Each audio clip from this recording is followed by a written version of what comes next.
আমি তিমি, নাম আমার বিল্লু। হ্যালো বন্ধু। আমি বিল্লু, সমুদ্রের ভিআইপি বাসিন্দা। আমাকে অনেকে বলে সাগরের বাস, কিন্তু আমি ভাবি বাস তো রাস্তায় চলে, আমি জলেই ভেসে বেড়াই।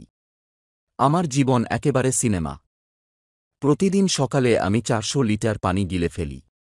না না, দম বন্ধ করতে নয়, নাস্তায় প্ল্যাঙ্কটন খাওয়ার জন্য। তবে মাঝে মাঝে ঝালমুড়ি মিস করি, কিন্তু জল কচুরি খেতে হয়। আমার শরীর এত বড় যে সেলফি তুলতে গেলে ফটোগ্রাফারকে নৌকা নিয়ে ঘুরে আসতে হয়। বন্ধুরা বলে, তুই তো জিম করিস না। আমি বলি, ভাই, আমার জিম হল ঢেউয়ের সাথে ভেসে ভেসে ১০ কিলোমিটার সাঁতার। আর শুনুন, আমি গানেরও ভক্ত। আমাদের তিমিদের গান এত জোরে হয় যে সেটা ১০০০ কিমি দূরে আরেক তিমি শুনতে পারে। কিন্তু হায়, এত বড় সাউন্ড সিস্টেম, অথচ একটাও মিউজিক অ্যাওয়ার্ড পাইনি। শেষে একটা গোপন কথা, আমি আসলে খুব শান্ত।